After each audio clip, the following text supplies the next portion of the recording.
Follow the water. My story begins in the sky. I was 17 years old. It was Christmas Eve, 1971. I was flying home with my mother.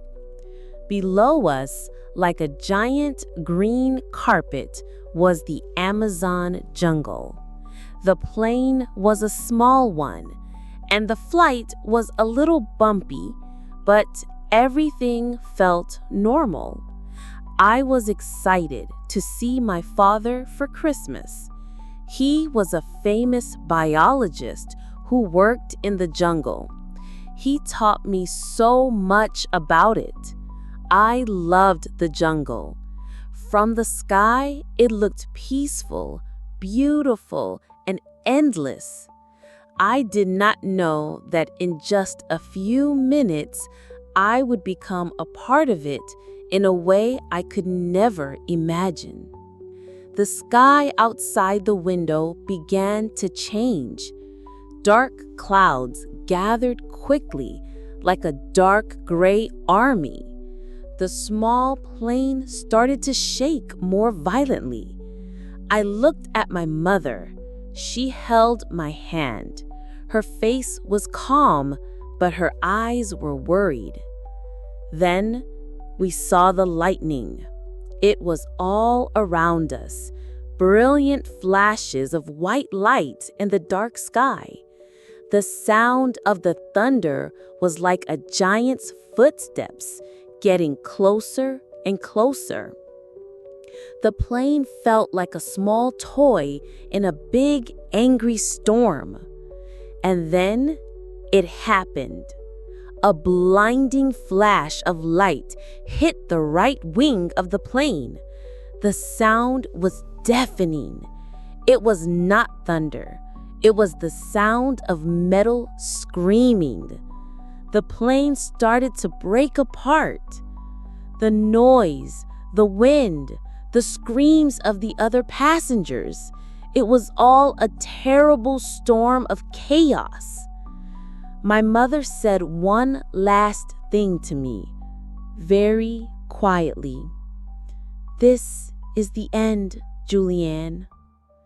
The plane disintegrated around me. I was still strapped to my seat, a row of 3 seats, all by myself. And then I was no longer in the plane. I was outside, in the open air. I was falling. I was falling from the sky. The wind was screaming in my ears. I was spinning, turning over and over.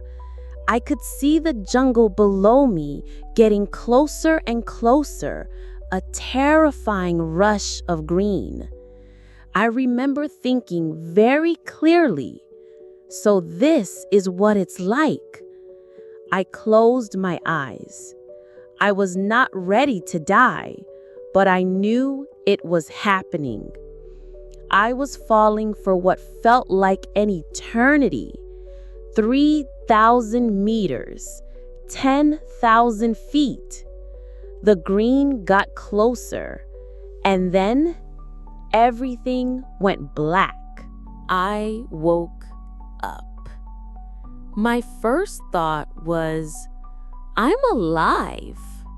It was not a happy thought. It was a thought of pure confusion. How could I be alive? I was still strapped into my seat, which was upside down on the jungle floor. It was raining, a soft, steady rain. The trees above me were so thick that they formed a green roof, a canopy. I could not see the sky. I was in a world of green and brown. Pain started to come to me, slowly at first, then all at once. My head hurt. My vision in one eye was blurry. I touched my shoulder and felt a sharp, terrible pain. My collarbone was broken. I had a deep cut on my leg. I was covered in mud and small wounds. I unstrapped myself from the seat. I stood up, but my legs were weak. I looked around. The silence was the most frightening thing. There were no voices, no screams, no signs of the plane or the other passengers. Just the sound of the rain and the buzz of insects. "Mom?" I called out. My voice was small, weak. It was swallowed by the huge, indifferent jungle. "Hello? Is anyone there?" Only the jungle answered. I was completely, terrifyingly alone. I was the only survivor. I was a 17-year-old girl, injured and lost, in the middle of the largest jungle on earth. The fear was a cold, heavy thing in my stomach. It was easy to just sit down, to cry, to give up, to let the jungle take me. It would have been so easy. But then I heard another voice, not a real voice, a voice from my memory. It was my father's voice. My father, the biologist, had taught me and my mother how to survive in the jungle. He had given us so many lessons, and one lesson, one piece of advice, came back to me, clear as a bell, in the middle of my fear and confusion. He had said, "Julianne, if you are ever lost in the jungle, find water. Find a stream. Follow it. It will always lead you to a bigger river. And where there is a bigger river, there are people." That was it. My hope, my plan. It was not much, but it was everything. I had to find water. The first day was a blur of pain and fear. I walked slowly, pushing aside giant leaves. The air was hot and wet.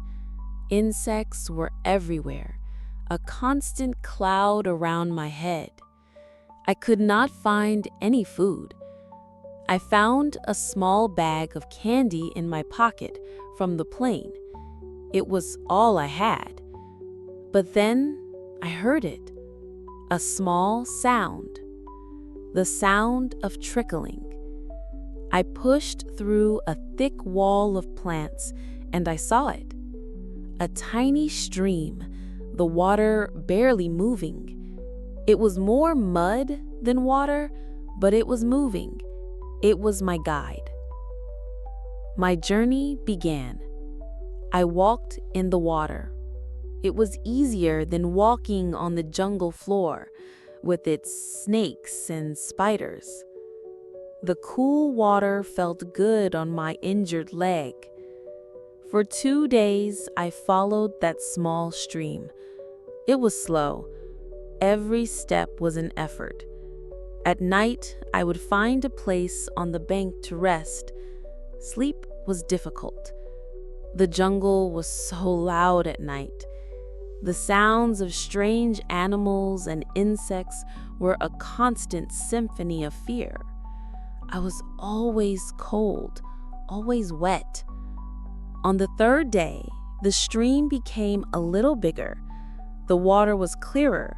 I could see small fish.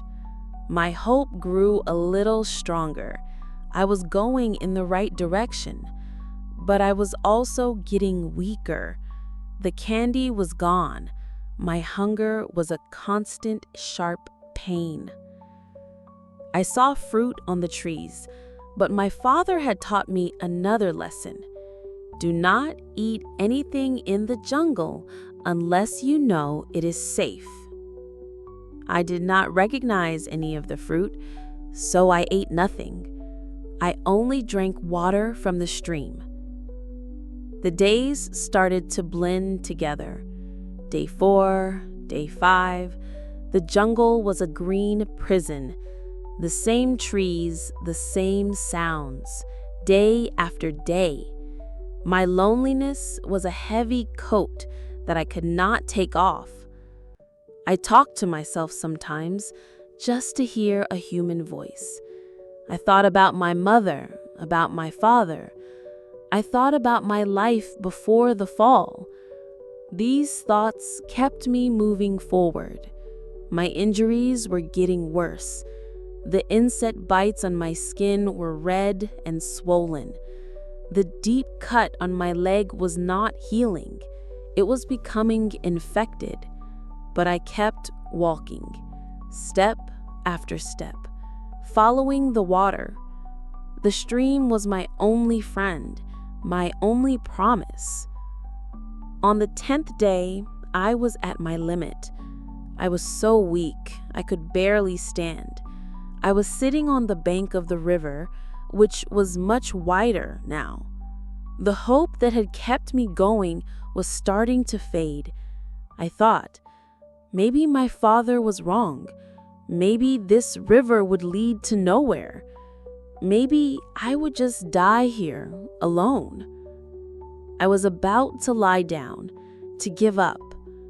And then I saw it.